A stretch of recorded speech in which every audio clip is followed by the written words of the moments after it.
ಸಲ ಹೇಳಿದೀನಿ, ಸಂಗೀತವನ್ನು ನುಡಿಸುವಾಗ ಸ್ಮೋಕಿಂಗ್ ಮಾಡಬೇಡಿ ಅಂತ.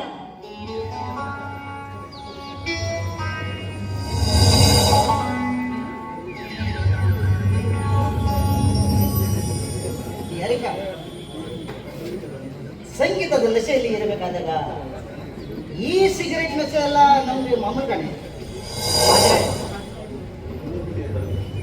ಒಂದು ಮಾತು ಹೇಳ್ತೀನಿ, ಇನ್ನೊಂದು ಬೇಕಾದ್ರೆ ನಾನು ಒಂದಿನ ಬೇಕಾದ್ರೆ ಬಿಟ್ಟಿರ್ಬೋದು, ಆದರೆ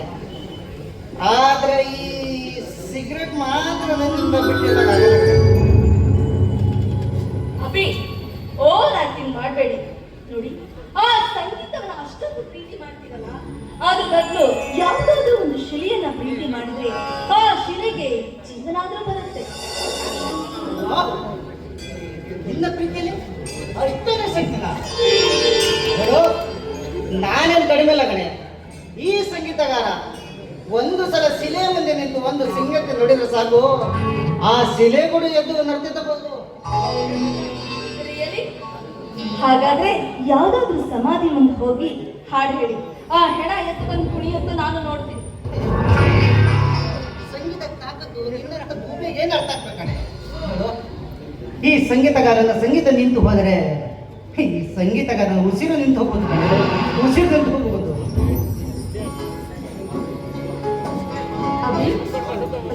ಸಾರಿ ಕಣ, ಸುಮ್ಮನೆ ಇಷ್ಟಕ್ಕೆಲ್ಲ ಕೋಪ ಮಾಡ್ಕೊಳ್ತಾರ? ನೋಡು, ನಾವಿಬ್ರು ಒಂದಾದ್ರೆ ಆ ಸಂಗೀತ ಎಷ್ಟು ಮಧುರವಾಗಿ ಕೇಳುತ್ತೆ ಗೊತ್ತಾ?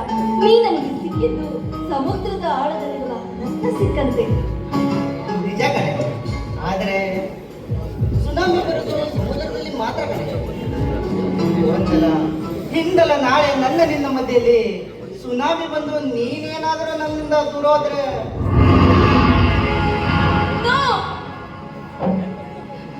ಸಂಗೀತಗಾರನ ಬಾಳಲ್ಲಿ ಅಪಸ್ವರವೇ ಇಲ್ಲ.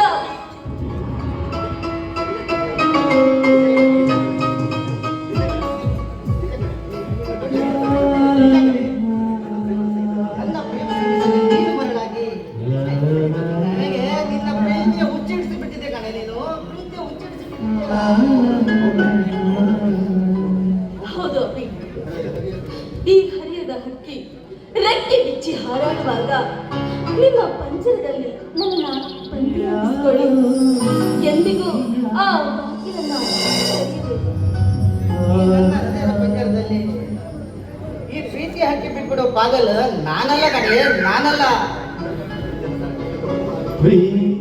ನೋಡಿ, ಇಂದಲ್ಲ ನಾಳೆ ಈ ನಿಸರ್ಗ ಬದಲಾಗಬಹುದು, ಆದ್ರೆ ಈ ನಿಹಾರಿಗಳ ಪ್ರೀತಿ ಎಂದಿಗೂ ಬದಲಾಗಲು ಸಾಧ್ಯನೇ ಇಲ್ಲ. ಇವತ್ತು ಈ ಸಂಗೀತಕ್ಕೆ ಹೊಸ ರಾಗನೇ ಸಿಕ್ಕಂಗಾಯ್ತು. ಹಾಗಾದ್ರೆ ಇದೇ ಸಂತೋಷದಲ್ಲಿ